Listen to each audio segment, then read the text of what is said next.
kali gue buat video. Jadi sebelumnya perkenalkan, nama gue Rian. Gue mahasiswa sekaligus ya bisa dibilang ilustrator, desainer grafis. Ya untuk kali ini gue buat konten ini buat sharing-sharing sekitar pengalaman gue di dunia desain, terus di dunia lebih meruncingnya ke dunia desain kaos. Karena gue suka sama desain kaos, dan kebetulan juga karena suka itu gue punya usaha yang belum gede-gede juga lah gitu. Jadi di sini disclaimer dulu, gue sebelum mulai ini, di sini gue cuma buat sharing doang, gak ada maksud apa-apa, bukan menggurui atau bukan menjadi orang yang lebih berpengalaman atau apa. Di sini gue cuma sekedar buat berbagi, karena berbagi itu indah. Oke, langsung mulai aja di tips and trick membangun clothing brand. Nah, kali ini gue akan membicarakan soal tips and trick gimana sih caranya membangun clothing brand buat kalian yang bingung mau mulai ini dari mana dulu gitu. Nah, jadi video pertama gue ini gue bakalan sharing seputar tentang tips and trick membangun clothing brand. Yang pertama itu lu kudu punya niat dulu. Niat dulu. Kalau misalkan lu udah ada niat pengen ke situ, ke arah itu, ya barulah bisa jalan gitu loh. Percuma kalau lu kasarnya kayak dipaksa atau diajak sekedar diajak temen doang, atau ya lebih seringnya sih kasus yang ditemuin tuh ngikutin tren doang gitu loh. Kayak misalkan gue lagi banyak-banyaknya nih clothing brand di Indonesia, lagi banyak-banyaknya orang ngebangun bisnis clothing gitu, terus lu ikut-ikutan gitu loh. Atau misalkan lagi naik-naiknya tren buat fashion gitu, lu ikutin aja gitu nih. Bukan sekedar tentang tren menurut gua. Balik lagi ke diri sendiri, itu niat atau enggak. Percuma lu nggak niat, lu bangun cuma ngikutin pasar, ngikutin yang teman-teman lu. Misalkan udah teman-teman lu lagi pada rame-ramenya teman-teman lu bangun bisnis ini, terus lu ikutin gitu. Menurut gua jangan sampai itu, karena itu bakalan jadi jurang tersendiri buat lu. Nah, itu yang pertama dari gua nih. Yang kedua itu, ketika lu udah niat, lu udah suka, ya itu baru lu tentuin nama. Ya, yang kedua nih nentuin nama itu menurut gue sih susah gampang, tergantung lu nya. Karena sekarang ini kan namanya bisnis kayak begini nih udah nggak cuma 1-2 orang yang buat, udah banyak banget. Dan lu harus nentuin nama yang ketika itu ada di otak lu kudu cari dulu nih, ya kan, ada nggak yang make. Karena pengalaman gue pernah sekali buat clothing brand itu. Pertama kali gue sekitar tahun 2017 itu gue baru kuliah gitu kan. Gue juga pengen coba gue buat. Pengalaman gue itu ternyata sama gitu loh, namanya sama, dan samanya itu sama temen gue sendiri malah. Nah, gobloknya lagi gue nggak tahu, gue nggak nyari soalnya. Nah, itu untuk kesalahan gue yang jangan sampai lu pada dengerin ini keulang, jangan sampai aja gitu. Nah, udah nentuin nama, lu bisa tuh buat logo atau apa ini. Misalkan kalau lu nggak bisa desain, ya lu bisa cari teman lu yang bisa desain. Misalkan kalau lu belum mau keluar modal banyak gitu kan, atau ya lu bisa hire desainer gitu, mungkin kan banyak gitu. Sekarang banyak banget orang yang buka jasa desain, jadi lu nggak perlu khawatir buat itu, ya kan. Nah, habis udah nentuin nama, lu perlu riset nih. Sekarang yang ketiga nih, riset.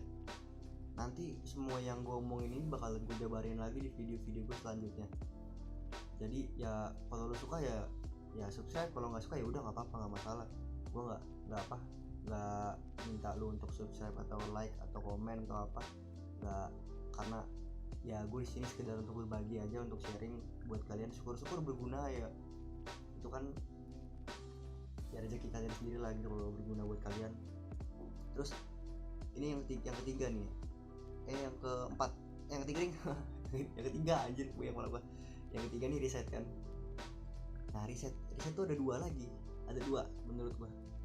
Yang pertama, lu ngikutin tren kan, atau lu idealis tuh lu suka gaya lu sendiri, ya kan.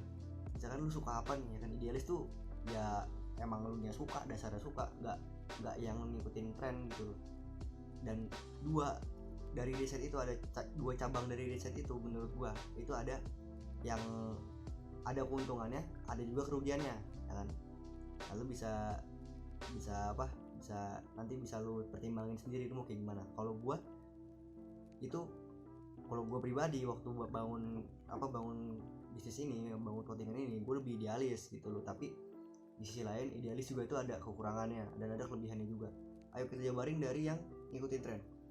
Nah, ngikutin tren ini menurut gue bagus, ada enggaknya juga, sama aja sih. Yang pertama, kenapa untungnya itu apa keuntungannya? Yang pertama itu ngikutin tren itu lu udah punya pasar.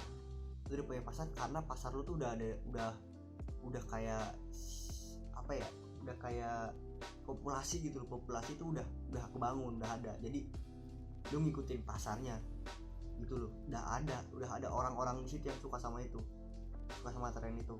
Dan cenderung lu nggak bisa diem, lu harus cari terus gitu loh. Lu harus aktif, nggak boleh diem kayak apa, nggak boleh yang susah buat apa ya. Lu pokoknya harus cari terus apa yang lagi ngetren. Misalkan kayak streetwear ini sekarang lagi ngetren, diikutin ya nggak apa-apa, ikutin. Dan cenderung lu susah buat punya kayak sesuatu yang jadi ciri khas lu karena lu ngikutin tren gitu ya. Itu bisa jadi ciri khas lu, bisa jadi ngikutin tren itu menurut gue itu gitu. Dan lu harus ya aktif, kayak lu update berita terkini, lu update gaya hidup orang-orang sekarang kayak gimana ya kan. Itu kan banyak banget gitu loh. Sosial juga, lingkungan sosialnya kayak gimana, itu lu harus update terus. Dan menurut gua kalau gua di situ gua kurang cocok karena ya gua ngikutin mau orang, bukan gua ngikutin mau diri gua sendiri. Itu kalau gua. Mungkin dari beberapa dari kalian ada yang suka ngikutin tren, bisa dipakai ngikutin tren itu. Nanti gua bakal bahas lagi buat ngikutin tren itu kayak gimana, terus juga cara riset kayak gimana. Nah, terus yang kedua nih yang idealis. Nah, karena gua tipe orang yang idealis itu bisa jadi jurang juga menurut gua. Dan ada keuntungannya juga. Keuntungannya adalah yang pertama itu cenderung lu udah punya pasar. Itu kalau orang-orang suka sama gaya lu. Itu misalkan kalau orang-orang nggak suka sama keidealisan lu itu, gaya lu itu, ya menurutku sih pasti ada yang suka sih. Ini gua ngutip kata-kata satu orang yang jadi inspirasi buat gua tuh, Rio Purba, dia desainer asal Medan. Menurut kata-katanya itu gini, sejelek-jeleknya karya itu pasti ada yang suka. Jadi itu ya menurut gua itu gue paling suka sih kata-kata itu karena gue ngalamin gitu loh. Ya jadi balik lagi ke kalian mau kayak gimana. Idealis tuh kayak begitu, lu yang bangun pasar, bukan lu yang ngikutin pasar yang ngikutin lu gitu. Dan ya menurut gua itu ada kekurangannya juga. Kekurangannya itu yang menurut gua lu susah untuk langsung naik gitu loh, langsung lanjut gitu, susah. Karena balik lagi lu siapa gitu. Kalau lu selebriti, lu influencer, lu orang yang berpengaruh di kehidupan bersosial media, itu cepat, gampang gitu menurut gua. Dan itu pun pasti perlu proses, nggak mungkin juga ibarat kata lu masak mie instan aja itu perlu proses. Lu perlu goreng, lu perlu masakin air dulu, lu perlu buka kemasannya dulu, lu siapin bumbunya dulu kan, nggak, tetap aja nggak instan gitu loh. Nah itu yang sekilas yang tentang ngikutin tren sama yang idealis. Habis itu ada lagi ini konsep. Nah lu harus tentuin konsep lu. Konsep tuh banyak. Ada konsep tuh bisa kayak misalkan di Jepangan gitu kan, anime itu bisa. Terus konsep lu yang musik bisa, musik juga banyak lagi kan. Misalkan gue mau ngambil musik yang gimana nih, musik pantai gitu kan, musik metal juga ada gitu kan, ya banyak gitu bro. Terus juga streetwear juga masuk. Dan ya gue masih bingung sih kalau definisi streetwear itu apa, karena gue nggak begitu mendalami di situ. Tapi menurut gua streetwear tuh yang lebih ke anak-anak muda yang urban lah, anak-anak muda yang suka gitu loh. Nah itu, dan itu kan kemarin sempat ngetren juga itu. Nah terus abis lu nentuin konsep, lu nentuin tema lu mau kayak gimana, fun atau tuh dark kan. Terus tema lu seputar tentang kehidupan, konsep lu misalkan streetwear kan, terus tema lu tuh seputar tentang kehidupan di jalanan kan, bisa itu. Ya banyak sih, itu bisa dijabarin lagi. Dan ya menurut gua semua tergantung dari lu sendiri. Di sini gue cuman berbagi, di sini cuman sekedar sharing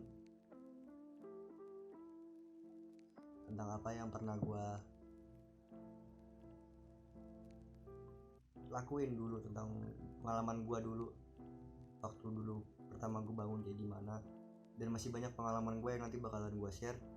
Misalkan kalau ada yang kurang dari konten gue atau ada yang mau lu tanyain, lu boleh ketik di kolom komentar. Lu boleh ini kita diskusi bareng di kolom komentar, entah itu tentang gaya penyampaian gua atau itu tentang apa konten gua selanjutnya mau kayak gimana, itu boleh. Gue cuman berbagi di sini. Misalkan kalau ada salahnya ya gue minta maaf. Ya kalau lu suka ya boleh subscribe, kalau enggak ya udah. Juga ya terserah lu mau ngapain itu urusan lu, ya bodo amat deh. Gua pokoknya di sini cuma berbagi doang. Gue bukan yang paling pintar atau apa, kita sama-sama belajar di sini. Sekian dari gue, Rian, terima kasih.